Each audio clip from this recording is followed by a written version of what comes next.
There is a very specific, quiet type of panic that happens when your phone lights up on a Friday afternoon and you see a text message from a friend asking what your plans are for the weekend. Before you even open the message, your heart rate spikes and your brain goes into absolute overdrive. You are not thinking about what outfit to wear, or how much fun the event might be, or who else is going to be there. Instead, you are instantly calculating the most socially acceptable, foolproof excuse to stay exactly where you are. You meticulously draft a reply telling them you are completely exhausted from a long week at work, or you have a vague family obligation, or you feel like you are fighting off a terrible cold. You hit send, and immediately, a massive wave of relief washes over you. But then, almost instantly, the relief is replaced by a heavy, sinking feeling of guilt. Because the truth is, you are not actually sick. You are not clinically depressed.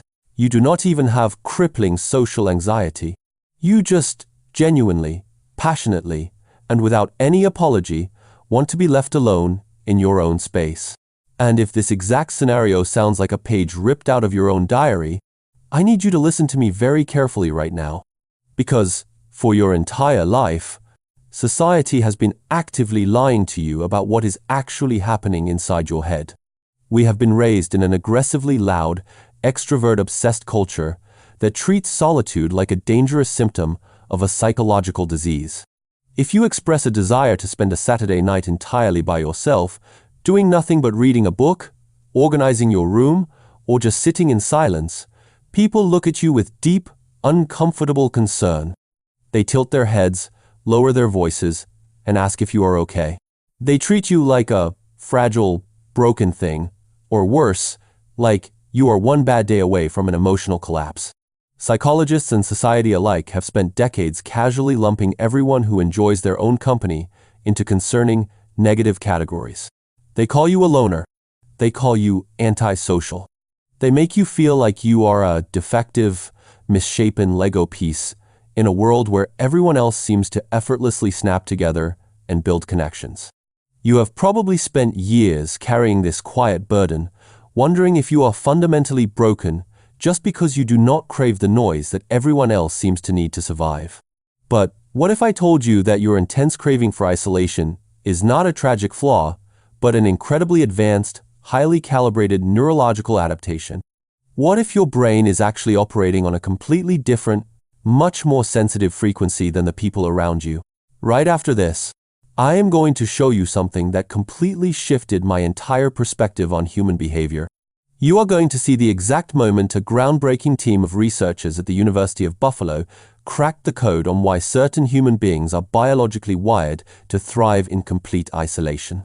I am going to walk you through the hidden, microscopic mechanics of your dopamine system and show you exactly why a crowded room makes you feel physically hollowed out and drained, while an empty room feels like plugging your soul directly into a high-speed charger. I will promise you two things.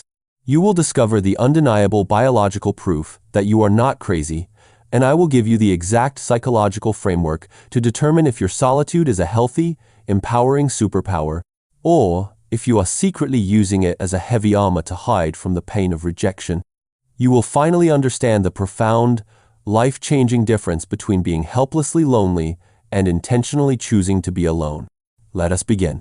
Let us rewind for a moment to the very foundation of how we view human interaction. For decades, the psychological establishment and society at large operated on one massive, deeply flawed assumption. They believed that human beings are essentially pack animals, and therefore, any desire to separate from the pack must be a sign of sickness, trauma, or a fundamental inability to function. If you went to a therapist 20 years ago and said you prefer to spend your weekends staring at the ceiling and processing your thoughts rather than attending loud social mixers, they would likely hand you a clinical diagnosis. They would label you as a type 1 on the social spectrum, the misunderstood loner. They would assume you are antisocial, which in clinical terms actually means you have a hostile, aggressive disregard for the rights of others, like a criminal. Or they would label you avoidant, meaning you are desperately terrified of judgment and rejection, so you hide away in a dark room out of pure fear. Society looked at your quiet nature and decided that your solitude was a tragic symptom of a broken spirit. I used to believe this myself. I spent years forcing myself to attend chaotic networking events and cramped house parties, standing awkwardly in the corner with a plastic cup in my hand, feeling completely alienated. I would watch everyone else looking like they were feeding off a magical, invisible energy source, while I felt like my internal battery was bleeding out onto the floor. I genuinely thought my need for isolation was a terrible character flaw that needed to be aggressively fixed. But the truth is far more fascinating, and it changes absolutely everything we know about human behavior. In 2016, a brilliant team of researchers at the University of Buffalo decided to challenge this deeply ingrained societal narrative. They asked a question that almost nobody in the scientific community had bothered to ask before. What if some people do not isolate because they are afraid of the world? And what if they do not isolate because they secretly hate people, but simply because the physical act of being alone actively makes them feel incredibly good? They identified a completely different psychological state, and they officially called it unsociability. This is not fear-based. This is not hostility. This is the calm, confident, and highly intentional preference for your own company. And when they actually studied these unsociable individuals, the results completely shattered the old stereotypes. These people were not miserable. They were not plotting revenge in a basement. They were actually thriving. They reported higher levels of creativity, better emotional regulation, and a profound, unshakable sense of inner peace. But that discovery only begs a much bigger, much more mysterious question. What is actually happening inside your physical brain when you choose an empty, silent room over a crowded, vibrant bar? The answer is not just psychological. It is deeply, stubbornly biological. Let us look at the internal machinery of a type 2, the highly calibrated brain. It all starts with a specific neurotransmitter that I am sure you have heard of, called dopamine. Dopamine is often simplified in pop psychology as just the happy chemical, but it is actually the chemical of reward, motivation, and intense neurological stimulation. When a highly extroverted person walks into a loud party, hears the thumping bass of the music, sees flashing lights, and engages in rapid-fire conversations with 5 different strangers, their brain receives a massive, intoxicating hit of dopamine. They physically need that intense level of external chaos just to feel a baseline level of satisfaction and alertness. But your brain, the brain of someone who genuinely loves and craves solitude, is built entirely differently. You possess an incredibly high dopamine sensitivity. To truly understand this, I want you to think about spice tolerance. Imagine that social stimulation is exactly like eating spicy food. An extrovert has a very low sensitivity to spice. They need to eat an entire, raw, blistering jalapeno pepper just to feel a tiny tingle of heat on their tongue. They need the noise, the drama, and the constant back and forth banter just to feel awake. But you are highly sensitive. If you consume just one single, microscopic flake of crushed red pepper, your entire nervous system registers it. You feel the heat immediately and intensely. Why? You do not need the whole jalapeno. In fact, if someone forces you to eat the whole jalapeno, it is no longer an enjoyable experience. It is agonizing. It is overwhelming. It makes you physically sick. This is exactly what happens when you are forced into highly stimulating social environments. A simple, quiet one-on-one conversation with a close friend over a cup of coffee gives you all the dopamine you need for the entire day. Anything beyond that, the loud crowds, the forced small talk about the weather, the overlapping voices competing for attention, it rapidly pushes your nervous system past its optimal functional threshold. You are not shutting down in a crowd because you are socially inept or broken. You are shutting down because your neurological system is painfully overstimulated. You are retreating to your quiet room to protect your highly sensitive biological hardware from completely overheating and crashing. But that is only half of the story. There is another piece to this neurological puzzle, a piece that explains why some of the greatest minds in human history literally locked themselves away from the rest of the world to do their best work. When you remove yourself from the noise of society and enter a state of true, uninterrupted solitude, your brain does not simply power down and go to sleep. In fact, a very specific region called the prefrontal cortex suddenly boots up like a massive supercomputer coming online. The prefrontal cortex is the evolutionary masterpiece of the human brain. It is the area located right behind your forehead, and it is entirely responsible for your highest level executive functions. I am talking about deep analytical thinking, complex problem solving, intense self-reflection, and the incredibly rare ability to connect seemingly unrelated ideas together to form brilliant new concepts. When you are constantly surrounded by people, your brain is forced to allocate a massive amount of its processing power just to navigate complex social dynamics. You have to read subtle facial expressions, interpret shifting body language, monitor your own tone of voice, and constantly calculate how you are being perceived by the group hierarchy. It is exhausting work, and it leaves very little bandwidth for deep, meaningful thought.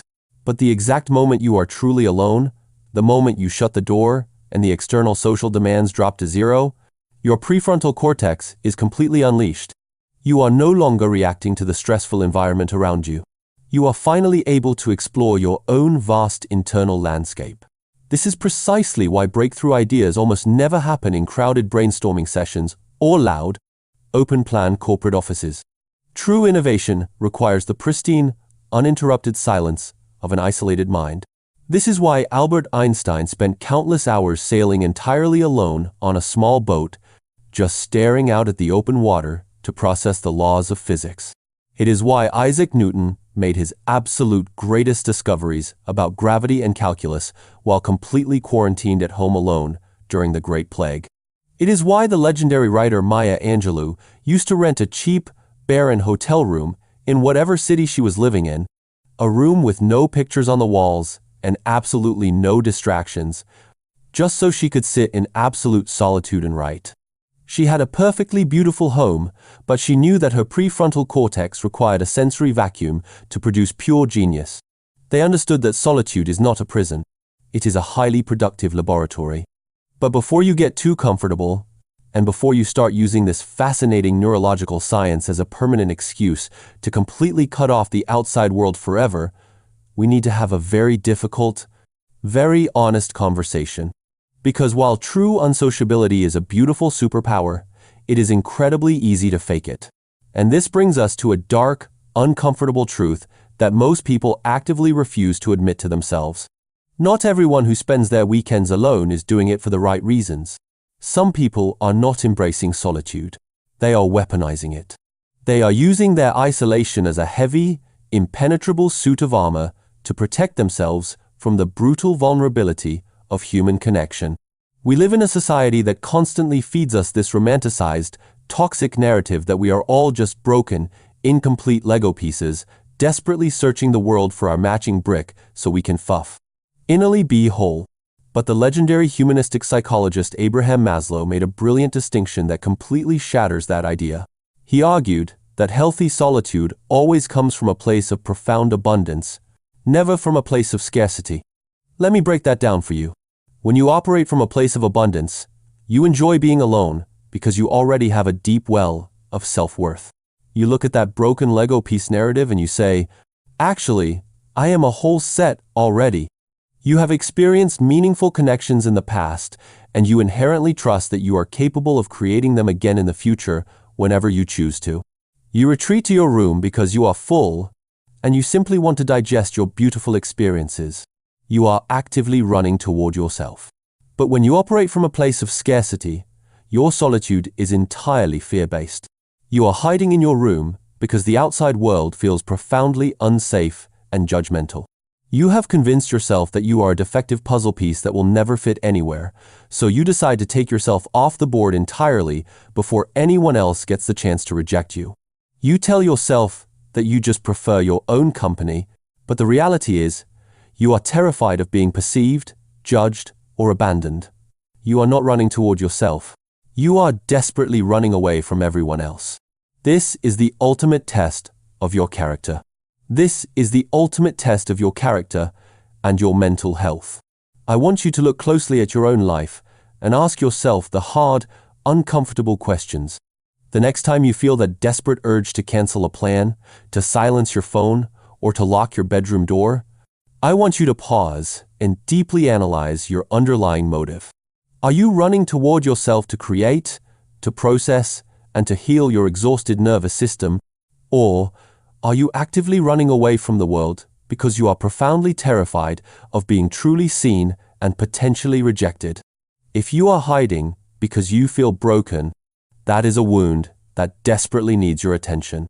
But if you are retreating because your mind is full, your dopamine receptors are perfectly saturated, and your prefrontal cortex is demanding the quiet space to process the beauty of your life, then you have absolutely nothing to apologize for.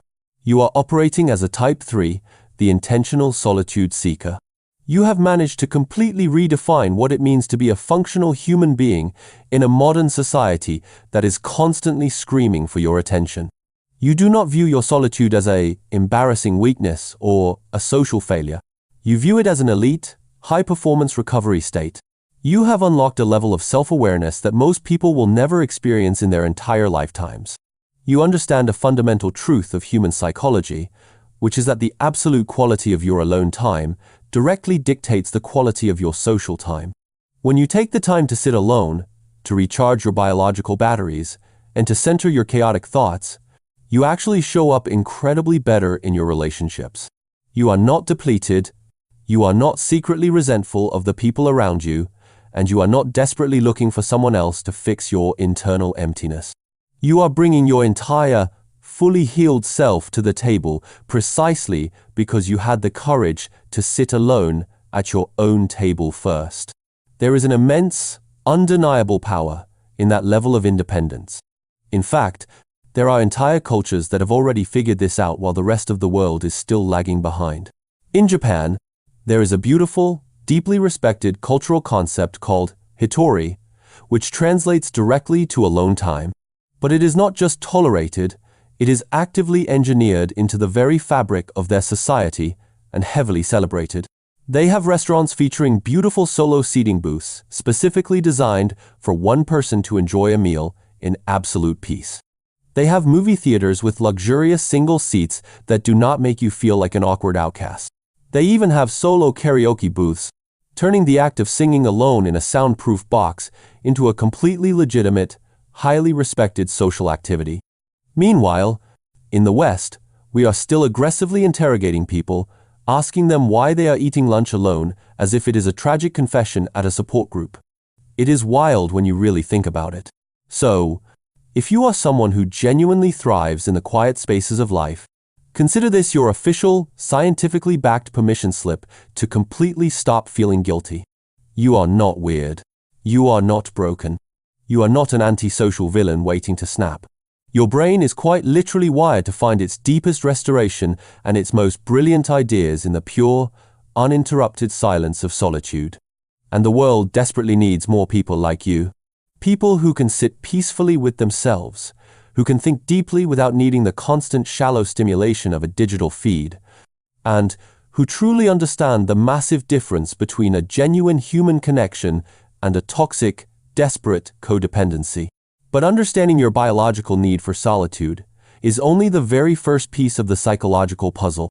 There is actually a much deeper, far more shocking reason why highly sensitive people like you can walk into a crowded room and instantly read the true, hidden intentions of everyone around you within mere seconds. It is a psychological phenomenon that feels almost like genuine mind reading, and it is directly connected to how much time you spend alone.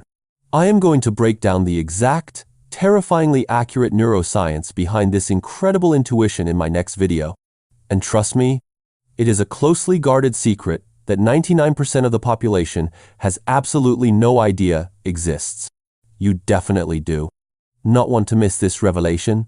So make sure you subscribe right now before you scroll away, because once you understand this next piece of the puzzle, the way you view every single conversation will change forever. I will see you there.